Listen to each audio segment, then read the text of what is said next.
আলহামদুলিল্লাহ, রোহান এগ্রো খামার থেকে আপনাকে স্বাগতম। এটা হচ্ছে রোহান এগ্রো খামারের একটা অংশ, সেটা হচ্ছে আমাদের এখানে টাইগার মুরগির যে বাচ্চাগুলো আমার এখানে দেখতে পারতেছেন, বাচ্চাগুলো অনেক সবল। এটার করে একটা কারণ, আমি গতবেলা আমার বাচ্চা যেটা ছিল সেখানে আমি আহামরি কোনো লাভ করতে পারছিলাম না, তবে আলহামদুলিল্লাহ আমার খামার টিকে ছিল। এখন এই মুহূর্তে বাচ্চাগুলোর বয়স আমার হচ্ছে, কিছু বাচ্চার বয়স হচ্ছে আপনার 15 দিন, আর কিছু বাচ্চার বয়স হচ্ছে আমার 10 দিন। মাশাআল্লাহ দেখতে পাচ্ছেন বাচ্চার গ্রোথ, এবং বাচ্চারা আপনার অনেক সবল সুস্থ।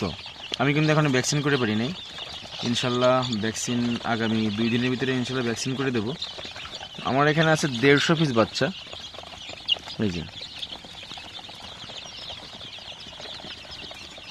তবে যারা নতুন যারা থাকবে মানে খামারি, তাদের জন্য আমার একটা পরামর্শটা হচ্ছে, এখন এই গরমের সময় পানির অনেক স্বল্পতা থাকে এবং বাচ্চাগুলো মারা যায় কিন্তু এই পানির সংকটের কারণে। কারণ দেহে যদি পানির ঘাটতি থাকে তাহলে সে বাচ্চাগুলো অনেক আগেই আপনার মারা যাবে। দেখতে পাচ্ছেন অনেক সবল বাচ্চা।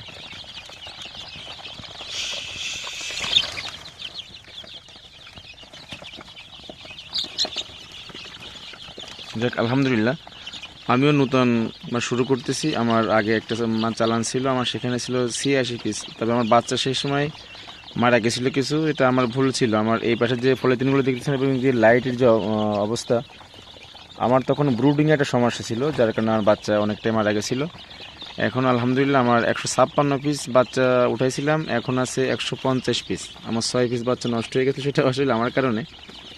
আমার সেটা আমি এইখানে যে বাল্বটা আছে এটা 100 পাওয়ারের, এখন লাল যে বাল্বটা আমার ছিল এলইডি। তো সেইটা আমি মানে শীত শীত ভাব ছিল, এবং বাচ্চাদের যে ওই টাইমে হিটের দরকার সেটা আমি দিতে পারছিলাম না। যাই হোক, নতুন যারা থাকবেন তার এই রুমের যে বাচ্চার যে মানে তাপমাত্রা রুমে যেটা থাকবে সেটার দিকে খেয়াল করতে হবে ইনশাআল্লাহ।